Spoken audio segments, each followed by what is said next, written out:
सांसारिक जबाबदाऱ्या पार पाडताना अध्यात्माचा स्वीकार केल्याने जीवन सोपे, सुंदर आणि यशस्वी होते.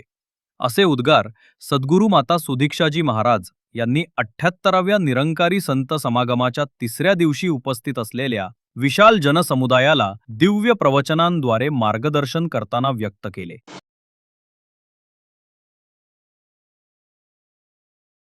कि ये जो आत्म मंथन शब्द पिछले 2 दिनों से या वो थीम कितनी बारी हर कोई यही जिक्र कर रहा है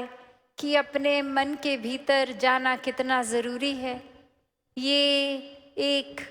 सोच विचार की बात नहीं, मन के अंदर ये एनालाइज करना कि हम किस तरह की ही सोच को पकड़े बैठे हैं, हम किस तरह एक अपने आप को बदलने के लिए चाहे बातें करते हैं, सोचते हैं, पर कहीं अच्छाइयों को अपनाने में फिर टाल तो नहीं देते। जैसे अक्सर हमें पता भी होता है, एग्जाम्पल कि सुबह जल्दी उठना है और अलार्म जिस टाइम का है, और फिर 2-3 अलार्म लगा ही लेते हैं कि चलो पहला वाला तो ऐसे ही बंद कर देंगे, वापस सो जाएंगे। तो कैसे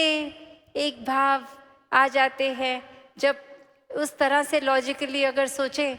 तो सिर्फ एक ही अलार्म काफ़ी है कि बस वो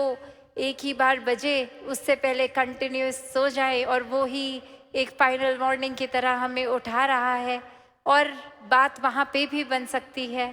पर कैसे हम ये डिले करना चाहते हैं चीज़ों को, और उस तरह से कि ये पहला अलार्म इसलिए कि दूसरे से पहले एक संतुष्टि मिल जाएगी कि अभी 5 मिनट और सोने को हैं। तो कैसे मन हम छोटी छोटी चीज़ों से भी अपना बहला लेते हैं, कैसे मन में खुद ही एक कॉम्प्लिकेशन जो इतना सिंपल सोल्यूशन भी है तो खुद ही डाल देंगे,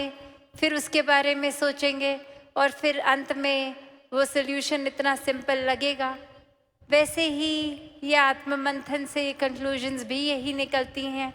कि दुनिया के सारे रंग हमने अपने अंदर डाल लिए हैं, इतना एक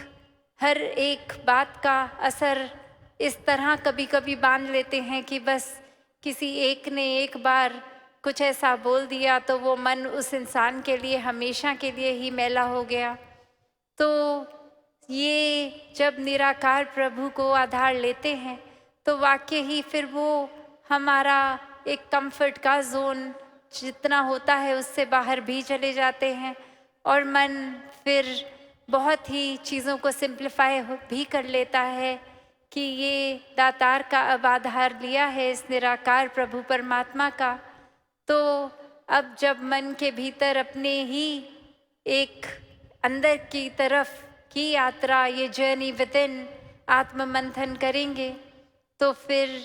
ये बहुत ही चीज़ें जो खुद ही हमने कॉम्प्लिकेट की हैं वो लेयर बाय लेयर एक खुद ही वो हमें समझ आता है कि एक सरलता से भी चीज़ का एक समाधान निकल सकता है।